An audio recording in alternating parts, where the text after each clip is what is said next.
Hi, my name is Ronnie. I work for Air One. I'm the electrician. Welcome back to another episode. We got something really special today. We're doing a regut.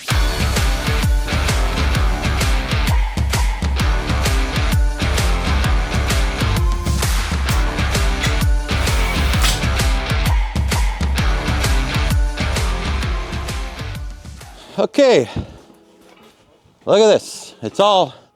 They ripped it down bare and redid all the framing. And we're gonna start the roughing today. It's gonna be a 3-bedroom with pot lights, normal receptacles around. They want 2 pot lights in the closet. Main fixture, pretty much simple up here. Project like this, just because the guys are new, they're good. It should take us about 4 days. Pushing it, we've got to make it all neat, get it ready for inspection. It's a fun little project. It's good for them to learn. I've been doing this for way too long. I'm gonna say at least over 20 years doing roughing. So what I did to make it easier for the guys, I measured everything out by code, where all the switches are gonna go and the receptacles. So if you see 2 different colors, one's airtight because it's on an outside wall. No air is gonna leak through it. Let's go downstairs. Let's walk through it a bit. Down here, it's gonna be the TV room area with 6 pot lights. Over here is gonna be like the dining room with 6 pots as well.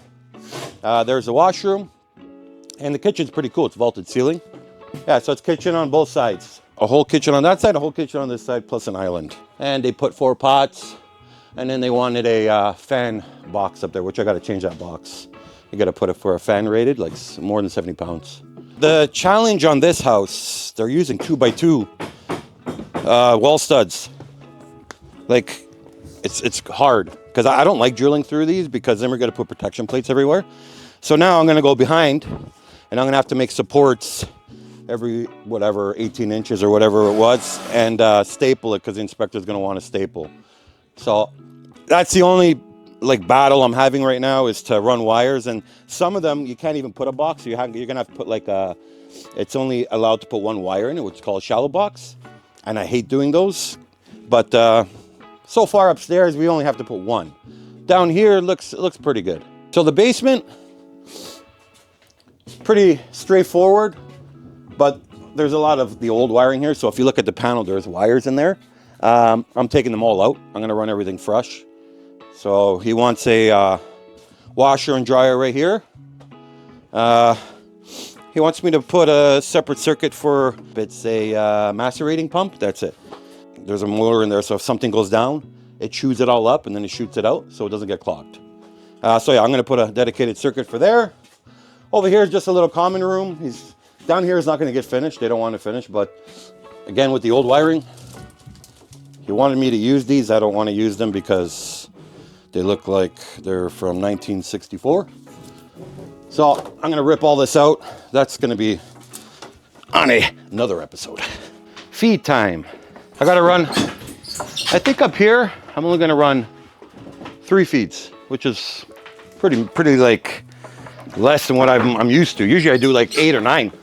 So I already found where I'm gonna drill. So I drilled down, because I'm in line with the panel in the basement, so it's just to keep everything nice and straight. So I like to bring 2 feeds at a time. Actually, one's gonna stay down for there. Yeah, and one's gonna go for the smoke. Okay. So, smoke feed.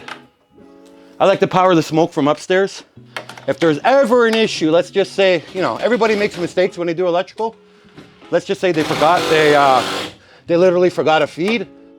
So what I will do is, I'll take this feed off, and then in the basement, I'll feed it again, the smoke detector, so that way we're good. That's why I always bring up the feed upstairs. So the way I like to measure my wires, instead of going all the way to the basement, so I know the height of the ceiling downstairs is pretty much the same height as this. So what I do is, I put my foot on it, I bring it back, and then I bring it back down, and that goes right to the basement. Now we're doing the feed for the receptacles. And today's code is got to put them on arc faults. Arc faults is a special breaker if it ever, like even like a vacuum motor, when it first starts up, it does that little spark. So that's like an arc. The older vacuums as well, it has the bigger arc, and that will usually shut off these arc faults when they first came out. Now they're getting a little bit better, and not too many things are popping them. Feeds are done. 3 feeds done. So now I got to do all my jumpers. Run the jumpers for the smoke detectors, because now you got to put a smoking strobe in every bedroom and hallway, main floor and basement. So versus before we had to put one on every floor. See this? What happens when they insulate and vapor barrier before we even do our job, and we get stuck with this tar. I love teaching the new generations. This one is Deman and Gurmukhi. I'm really proud of them because they just want to learn. This trade is dying. Every 10 journeymans that retire, I think only 1 apprentice comes in. Like it's a really sad thing, and it's a really good trade. It's a lot of fun. You're always around good people, you know, like I don't know, it's just really sad that people, like the new generation doesn't really want to do it, you know, like it's sad, I don't know. Let's just say you start at 18 years old, man, you can retire at 50, easy. And you get full pension, especially when you're in the union. You get all the benefits, it's great. People always think, yeah, we're the Sparkies, all we do is pull wire. Yeah, in some sense you're right, we're just pulling wire, but we have to plan everything out. We have to measure everything has to be done by code. There's still a lot that goes into it, like to make, and especially when it's all done and said, and you power that thing up, and you see exactly what you did, it's an amazing feeling.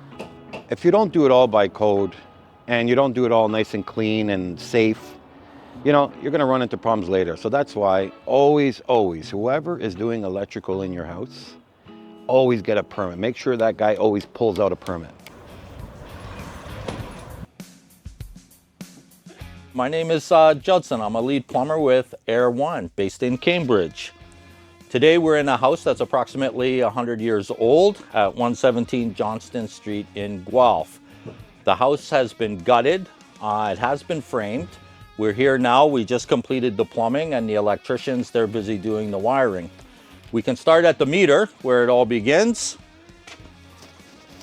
The city will be coming and they will be changing the meter. We have all new copper, and the copper pipe leads us over to the water softener that was installed by Air One, along with a tankless hot water heater as well. The basement has been entirely plumbed with the Wurzbo plumbing. Everything's designated. We use the colored rings, the blue ones designating obviously the blue, and the red for the hot water supply. Typically when it comes to doing the plumbing in a house that's 100 years old, it's not too bad. There's not much difference with a new house. On this side of the house, you'll see that there's a 2-piece washroom.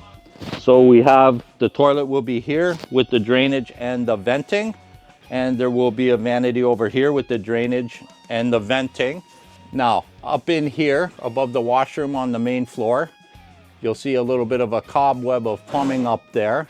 That serves the washroom upstairs and the main stack. This will be the kitchen over here. So once again, we have drainage, we have water supply, we have the venting system carrying up to the upper floor. Okay, so we've arrived at the top of the stairs on the second floor. There will be a 3-piece bathroom up here.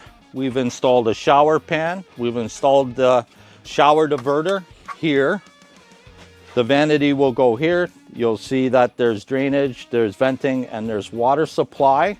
We've installed the main stack that goes up and exits through the roof. A project like this, it took 2 plumbers 2 days. Once again, Judson here, the lead plumber from Air One in Cambridge. We're glad that you could come and join us today at 117 Johnston Street in Guelph. For all your plumbing needs, for all your electrical needs, for all your HVAC needs, all jobs, big or small, we do them all. We're here to help.